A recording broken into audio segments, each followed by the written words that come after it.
Olá, boa noite.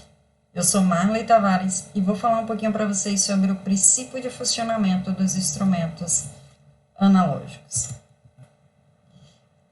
As medidas elétricas e magnéticas elas só podem ser realizadas com auxílio de instrumento de medição, tá?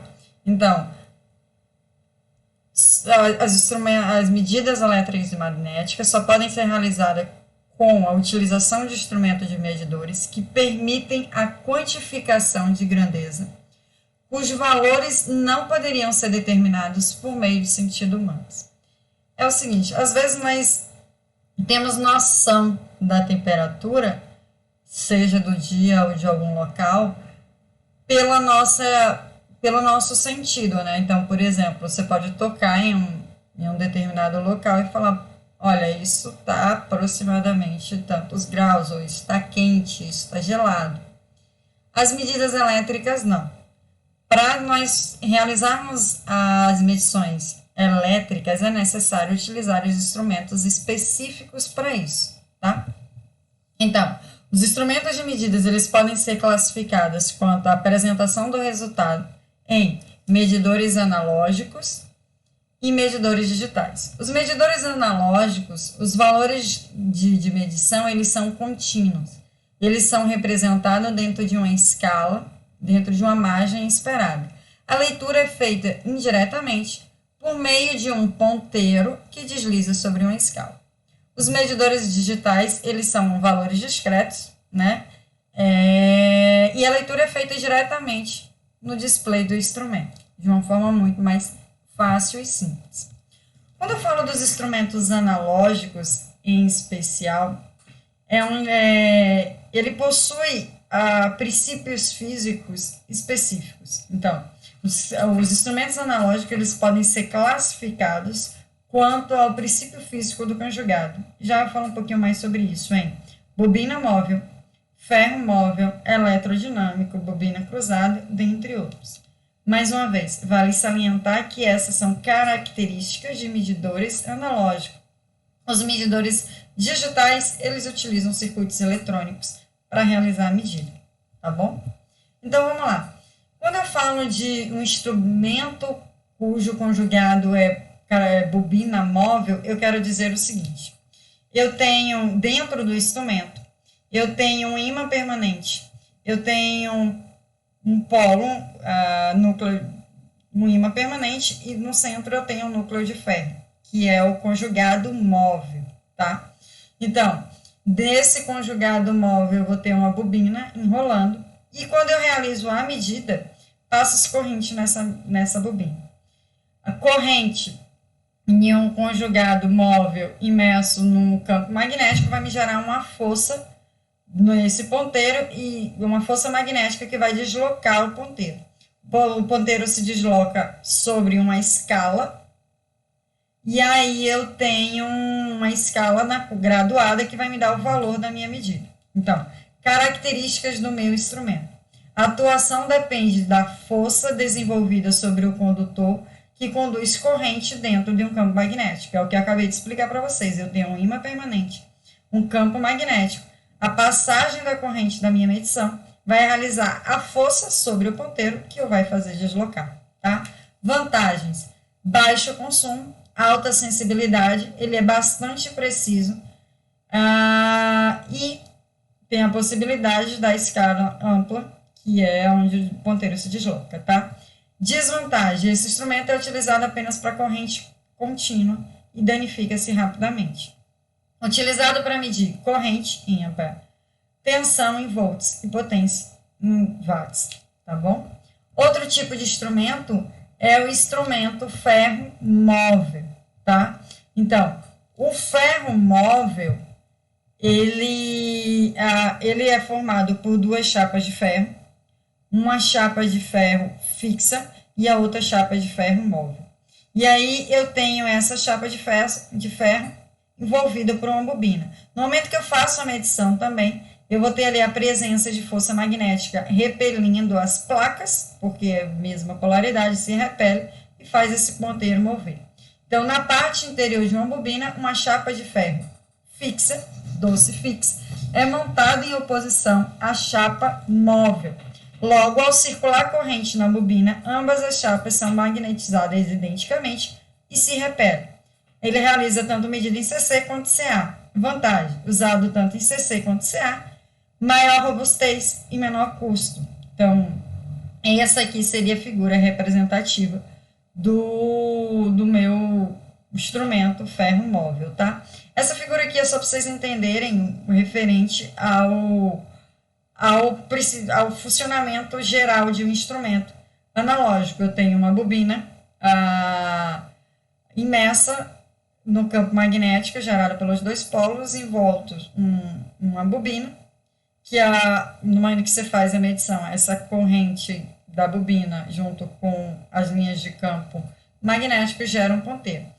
Aqui é uma bobina muito similar, que é o ferro móvel, tá? É uma bobina muito similar, só que no interior, o meu conjugado móvel, né? Essa parte que movimenta, ele é formado por chapas de ferro, tá bom? Bom, o próximo instrumento é o instrumento eletrodinâmico sem ferro, tá? Ele resulta da interação do campo magnético de uma bobina fixa e uma bobina móvel, e a corrente na bobina móvel, formada por uma bobina fixa e uma bobina móvel, com a corrente que passa ali com a mesma polaridade, e assim o ponteiro irá mover por repulsão. Então, aqui eu tenho, quando eu tenho a passagem da corrente pela bobina, a mesma corrente passa tanto pela bobina móvel quanto pela bobina fixa, e eles vão se repelir. No momento que eles se repelem, a bobina móvel, ela auxilia o movimento do ponteiro, dando assim, fazendo o ponteiro movimentar, permitindo que realize a medida, tá? Pode medir tanto CC quanto CA, e a principal aplicação desse instrumento é para medição de potência. Uma bobina é feita a medição de tensão, a outra bobina faz a medição de corrente, e aí eu tenho a medição da minha potência elétrica, tá bom? Para o ponteiro não ficar oscilando muito, o amortecimento dele é feito sobre um atrito do ponteiro com o próprio ar, tá? Instrumento eletrodinâmico. Instrumento eletrodinâmico, ele é formado por duas placas. Essas placas, elas vão ser, no momento que você faz a medição ali, você tem uma polaridade, então você vai ter a mesma polaridade no disco, formado por dois discos. Você vai ter uma polaridade no disco móvel, que vai ser a mesma polaridade do disco fixo. Mesma polaridade se repele, esse disco se movimenta e aí gira o ponteiro, tá? Então, vamos lá. Baseado na atração de duas placas planas condutoras, uma fixa e uma móvel, criado pela tensão a medir, origina uma força de atração entre as placas devido à carga, ou atração ou repulsão, tá? Pode medir tanto CC quanto CA, utilizado para medir tensão, geralmente tensão elevadas, tá? Eu não vou ficar muito remoendo com vocês detalhes do funcionamento dos instrumentos, mas eu preciso que vocês reconheçam no instrumento que vocês vão utilizar, se ele é um bobina móvel, se ele é um ferro móvel, se ele é eletrodinâmico, qual o princípio de funcionamento. Porque pelo princípio de funcionamento eu sei qual a grandeza que ele faz, qual tipo de grandeza que ele faz, CC, CA, tensões altas, não muito altas, enfim. Eu preciso que vocês identifiquem o símbolo com a medição da grandeza física de vocês, tá certo? Então, no visor do meu instrumento analógico, ele vem o símbolo, que representa o princípio de funcionamento do instrumento. Ele vem também um símbolo como esse, com uma estrela, que representa a tensão de isolação ou a tensão de prova. Marley, o que significa isso? É o valor máximo de tensão que o instrumento pode receber entre suas partes internas e externas. Ou seja, é a tensão máxima que você pode submeter ao instrumento. Lembrando que o número que está dentro da estrela, ele é medido em K. Então, por exemplo, a estrela comum, ele suporta até 1 kV, ou seja, 1000 volts, e assim sucessivamente. Tá certo? No visor do instrumento analógico também vem dizendo qual a posição que você deve posicionar, perdão, a redundância, mas que você deve manusear seu instrumento.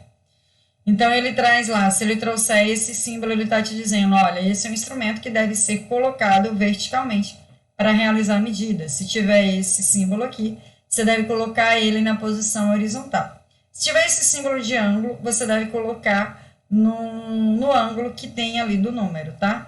Então, essas são algumas posições, 1, 2, 3 e 4, que você pode ter,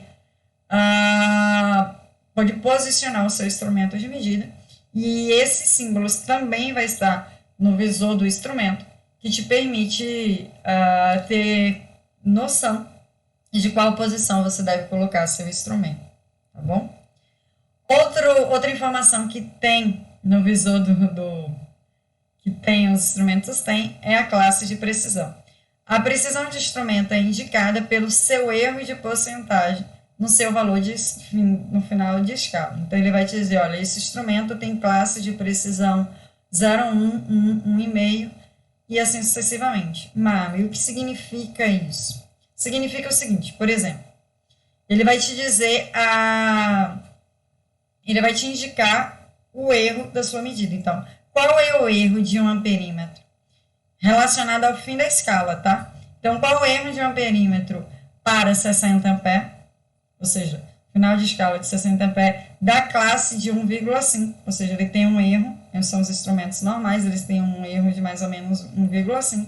Quando o instrumento indica 40 amperes. Então, qual é o erro a precisão que o instrumento tem, ou o erro que o instrumento pode apresentar, quando o meu instrumento tem um fim de escala de 60 amperes e eu estou realizando a medida de 40 amperes. Então, é o seguinte, primeiro eu preciso calcular o meu erro de medição. Então, se ele é um instrumento de medição com classe de precisão 1,5, eu vou calcular 1,5% de 60, que é o fim de escala. Então, eu sei que na minha medição eu vou ter 0,9, né, ampere de erro. Se o meu instrumento ele mediu 40 amperes, ele vai ter 40 menos 0,9, 39,1, e 40 mais 0,9, que é 40,9. Então, a minha medição para um instrumento de classe de precisão 1,5, cujo final de escala é 60 amperes, quando eu realizo uma medida de 40, a medida ele pode variar de 39,1 e 40,9. Então, ele tem um erro de precisão que é de 0,9 amperes. Tá certo? E outra informação que tem no visor do meu instrumento é a unidade de medida. Por exemplo, os amperímetros vai trazer o A, os voltímetros o V, os ohmímetros o símbolo de ohm, né, que é a unidade da resistência, o watímetro o W, o frequencímetro o Hertz, o fasímetro ele traz esse símbolo de ângulo ou de cosseno, que é o fasor, é o cosseno do ângulo. Tá? Então, no seu visor do instrumento de medida, tem também a unidade de medida do que você está realizando. Tá bom? Ele traz se o tipo de corrente, se aquele é um instrumento para corrente só contínua, para uma corrente só alternada, ou ambas a corrente contínua e alternada. Ressaltando, são instrumentos analógicos que trazem no seu visor essas características ou simbologia do instrumento, da grandeza a ser aferida, tá bom? Então, por exemplo, você pode pegar um visor de um instrumento analógico como esse aqui, onde ele traz o A, ele traz esse símbolo aqui, te trazendo um princípio de funcionamento, ele te traz a classe de exatidão, qual tipo de corrente, a posição e a classe de isolação. Então, eu posso chegar para vocês e perguntar, me diga as características desse instrumento. Então, vamos lá. O princípio de funcionamento que tem esse símbolo é o ferro móvel. Qual o tipo de corrente? Tanto corrente contínua quanto corrente alternada. E eu consigo identificar por esse símbolo aqui, tá? A classe de exatidão é 2. Ele tem lá uma classe de exatidão de 2, possivelmente 2% de erro. A posição horizontal. E a classe de isolação é 0,5 kV, kV, meio kV equivale a 500 volts. Então, essas são as características que podemos identificar em um visor de um instrumento analógico, tá bom? Bom, era isso que eu queria passar para vocês. Nos vemos na próxima aula.